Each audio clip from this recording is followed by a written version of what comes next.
Welcome to Cactus Crossfire, your go-to for hot takes and prickly debates.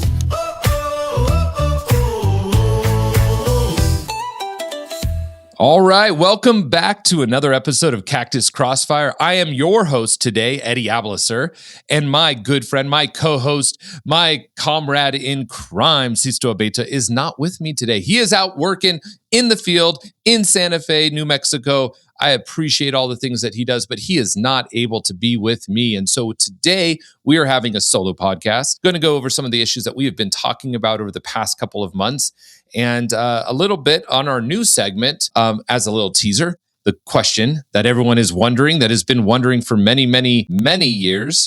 Why is Eddie a Democrat? Why is Eddie a Democrat? No, seriously, why is Eddie a Democrat? And so we're going to talk a little bit about that today. But first, I am here. I am grateful to be with you all in 8688 Studios. Gabriel Baca. Gabriel is the only person that I know that can actually speak Braille. It's pretty impressive. I've seen him do it. He's phenomenal. Something to pay for, honestly. So today, we're going to dive quickly into elections.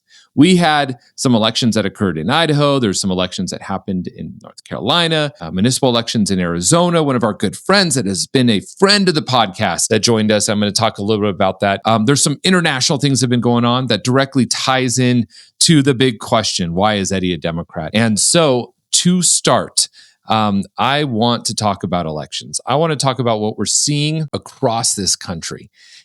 Some of the things that are concerning me, those that might not know my story, that know my background.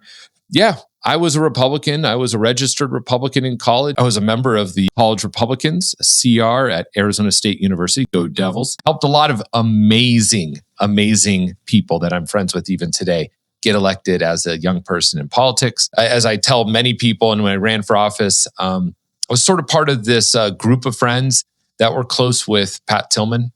Pat Tillman was a amazing guy. He was a football player, for those that don't know, at Arizona State University, got drafted by a hometown Arizona Cardinals, went off, played professional football for the worst football team in the league, and then decided as a call to duty, a call of patriotism, that he and his brother joined the Rangers, the Army Rangers, and went to Afghanistan to serve and protect this country. This is post 9/11 and was ultimately killed through friendly fire. The narrative goes that Donald Rumsfeld and Karl Rove and those in the George W. Bush administration sort of used his death as a call towards nationalizing this narrative around the war and supporting the war. So it's near and dear to my heart, but that's what ultimately pushed me overboard and said, hey, I wasn't really comfortable with the tactics of the Republican Party at that time. Democratic Party appealed to me as a younger person at that moment. And so then I joined the Democratic Party. I looked for ways to engage. I was almost a student regent working with Jane D. Hull in her administration on university matters throughout the state of Arizona. And then I was ultimately appointed to the state Senate. You see all my fun stuff behind me as a Democrat in the Tempe, Salt River, Pima, Maricopa, Indian communities, South Scottsdale, and West Mesa regions. Also, for a period, I got to represent the town of Guadalupe in Arizona. It was a privilege and honor to serve that community. So I care a lot about Tempe. Tempe's motto is, it's in the heart of everything. It really is. It's a landlocked city in Arizona, for those that don't know. And so to the elections, we were closely monitoring municipal elections that were occurring in Tempe this past Tuesday. And one of our good friends, she was on this podcast, City Councilwoman Burdetta Hodge. She also serves in the Tempe Unified School District as a governing board member, does a phenomenal job there for our public school districts in Tempe. She was up for election and unfortunately lost. I'm going to go straight to the kicker. She lost her election. She came in third place out of 4. Top 2 get in. There are 2 other candidates who I'm familiar with. I don't know them very well. They ran on a platform that mirrored the Democratic Socialists of America platform. And that's sort of what I want to talk about. These elections that's occurring across the country. We see what's happening in Pennsylvania, where a DSA candidate got through, won his primary, There's a concern across across many folks that are involved in Democratic politics. And this narrative, the squad used to be this outlier group that Democrats said, fine, we'll entertain and listen to your ideas. People like Bernie Sanders, who is not a Democrat, let's be very clear, he's an independent. We would listen to them and contemplate some of their theoretical views on politics, but it was never serious, to be honest. AOC came in dancing her way to Congress and sort of belittled the office, in my opinion. But she brought forth ideas. Many of those are justifiable and meaningful, but a lot were very, very hurtful when you see the economic impacts of what some of these folks bring forward. And now what we're seeing on a much bigger scale, and you might want to compare this to some of the things with the Tea Party that occurred over in the Republican Party years ago, and I think that pendulum has shifted back towards the middle from what I can understand in these primaries. But the Democratic Party in their primaries seem to be electing and selecting the most extreme of extreme ideologies that they could put forth for the general election. Those of you that know politics, when you go to a general election, everyone gets to vote for you. And honestly, common sense tends to win out. The folks that have the most rational, reasonable solutions tends to win out. Unfortunately, when you look at a general election that occurs in the middle of May, during graduation in Tempe, during the heat of the miserable summer of Arizona, the turnout is extremely low. I mean, you have such small numbers of folks voting to select their city council delegation. I believe it's their city charter that chose to have these elections in an off cycle and not put it on the general election ballot in November. And that's a detriment to, I believe, the citizens of Tempe. And so now they have these very extremist individuals that have already promoted, in my opinion, some pretty harmful ideologies. Good thing is that we have a city council in Tempe that does not adhere to those extremist principles, that believes in rational dialogue and discourse, in common sense. They'll be the ones that hopefully will lead the days in Tempe. But it is something to watch for. It certainly is something for folks in Tempe to look at and figure out who those candidates are, right? And the ramifications of the race. In my opinion, what is happening in these Democratic primaries is a little scary. We see folks from all over the state really creating problems in opportunities for Democrats to advance their voices. And so to that point, one of the things that I've been watching are public opinion polls, right? Public opinion polls are showing that certain segments of the former Democratic registered population are not transferring to Republican for that matter, but to independent. And it is these controversial pieces. I took to the internet, I took to social media to talk a little bit about the Maine Senate Democratic candidate. Graham Planter has a actual Nazi tattoo on his chest. I can't imagine a political environment anywhere in the country where you have a tattoo that is clearly of Nazi origin and clearly depicts the feelings. I mean, if it's over your heart, for Christ's sakes, like that tells you something. If you have a tattoo over your heart, you care about that issue.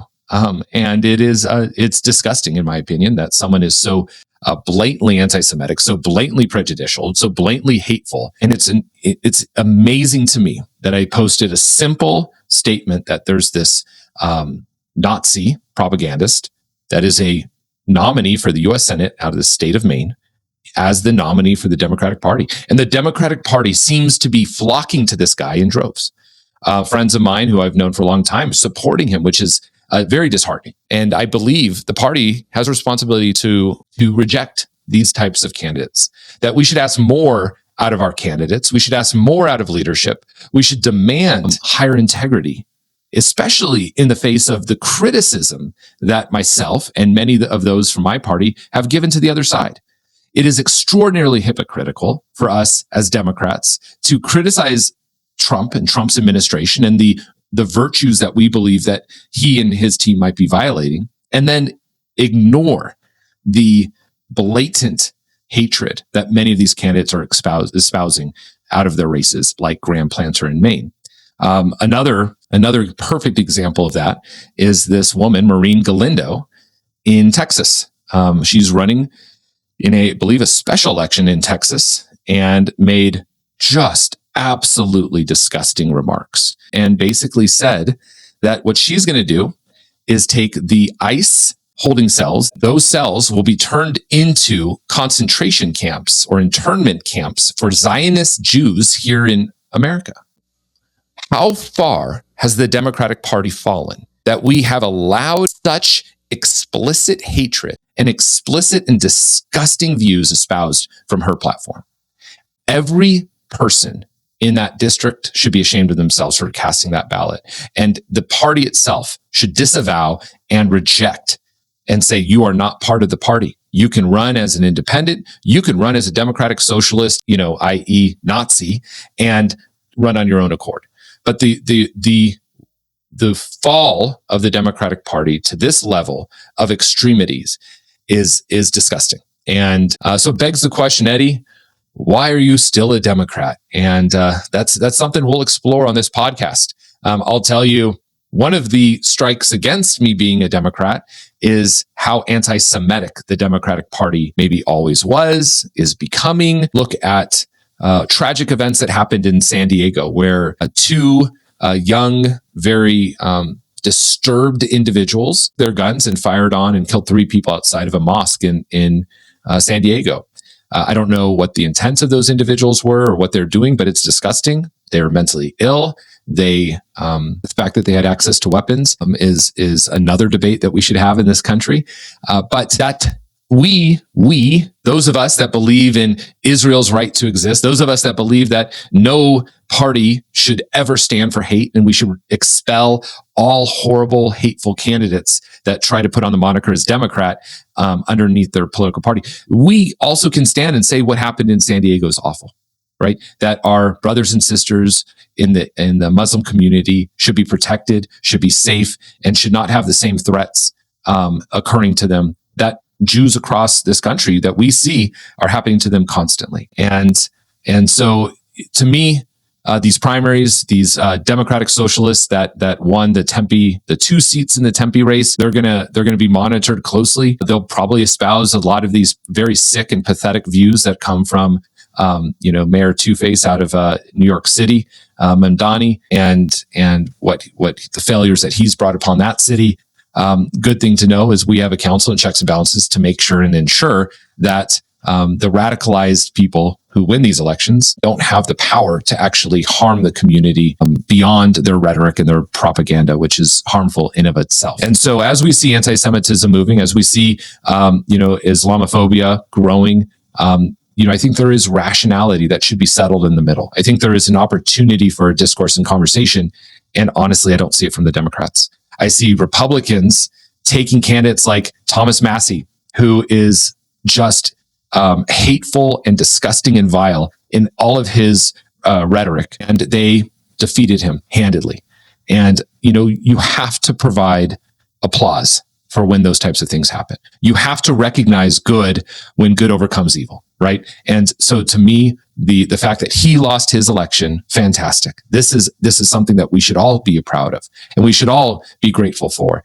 And regardless of party, Democrats need to stand up to that level of standard and integrity, and hold their candidates accountable, whether or not they're incumbents or they're challengers. If they espouse hateful views, they need to be kicked out, essentially, of the party. And I mean, when I was younger, I remember the big debate around David Duke running in the South. I mean, this is a KKK Klansman, Grand Dragon. I don't know the titles of what they all were, but I mean, this is a prominent individual who ran on racist propaganda, on racist platforms, and was just absolutely criticized heavily by the Democratic Party. And it took the Republicans a long time to get rid of that type of stain that has clouded their party with folks that ran on those platforms.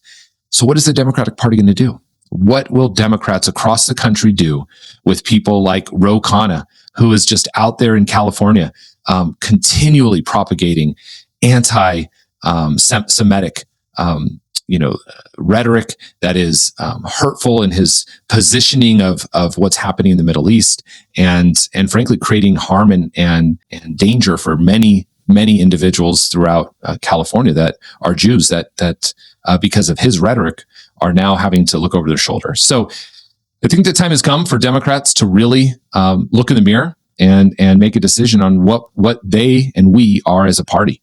The signal number one is this: there's failure left and right on the issue and grounds of racism. They have failed miserably. And honestly, Republicans have taken the banner, have taken the mantle and said racism, prejudice, hate, anti-Semitism does not and should not exist.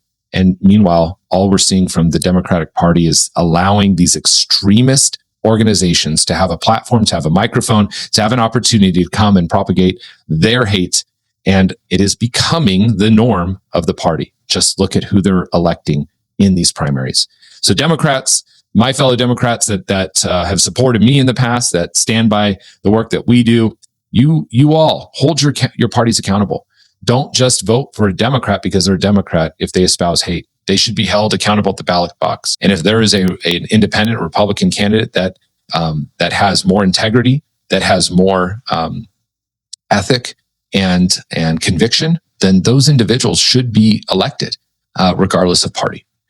So that's a little bit about the elections that have occurred. I want to thank Councilwoman Burdetta Hodge for her years of service to the city of Tempe. She is a dear friend, someone I've looked up to, the first African-American woman to ever serve in the city of Tempe and be elected. What a huge accomplishment and trailblazer for that city. And so I appreciate your leadership. I appreciate what you have fought for and continue to fight for in a variety of ways. And so we know you're not going far away from the community. So that it pretty much wraps up our episode for this solo podcast. These were intended to be, why is Eddie still a Democrat? We talked a little bit about an issue that is near and dear to my heart.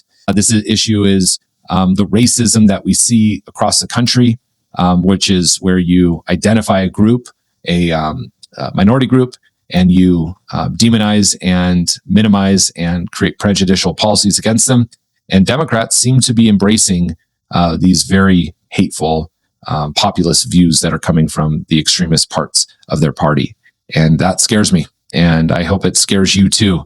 Democrats need to do better. We need to be better. We need to look at people like Graham Planter and individuals like Maureen Galindo and say that you are disgusting human beings for even articulating or supporting those types of ideologies. And you should be ashamed of yourselves. You shouldn't even be qualified to be part of the ballot. And if they happen to get elected, I know there's a couple of congressmen that say that they're going to take to a vote every day to basically kick them out of Congress, which good for them. I support that wholeheartedly. So in closing, we have our 3 questions. It's time for our favorite segment. Tell me something spicy, something prickly, and something quickly. And my spicy take for this episode is soon, tomorrow, we are going to be graced with the next iteration of the Star Wars movie, Grogu, Mandalorian Grogu. I started watching this series with my kids. It is a phenomenal series, and I am thrilled. I am excited to get and watch Mandalorian Grogu. I'll report back and let you know, but this is good on the Star Wars empire for producing great content, both on our streaming services and at the movie theater. And so that's my spicy take. My prickly take. I was thinking about this prickly take. Part of me wanted to throw Sisto, my good friend Sisto, on the bus. My prickly take is that he didn't join me for this episode, that he's out there, had other arrangements happen, and I can't, I can't be too hard on him. But my prickly take is, Sisto, where are you, buddy? I miss you. I don't know if I like doing these solo episodes by myself, but you need to come back to the studio. We need to get our Cactus Crossfire up and going. And so quickly, I'll just say school's out. I'm excited, enjoying the summer. I hope you're going to enjoy your summer with your kids and your family, whether you're living in the very, very hot portions of our Southwest and experiencing hot summers. Go to splash pads, water parks, enjoy it. Democrats, I know we have Republicans that listen to the show too. Hold your candidates to a higher standard, to a higher level of expectation. Do not accept that these, what you perceive as flaws, are minor. If they're major flaws, you know what? There are good people on both sides of the aisle. That's one thing I've learned. There are great people on both sides of the aisle. Support the person who is a good, kind, meaningful individual. Do not just vote party simply because they're part of a party, but they're filled with hate. And with that, follow us, like us, share this episode, Facebook, YouTube, Instagram, all the different places. We appreciate your constant support. Please write us, give us some comments, feedback. We take all that and we can certainly incorporate that into our podcast. Until then, we will talk to you later. Peace. The sun is high, the air is dry, voices clash under the sky, dusty roads and loud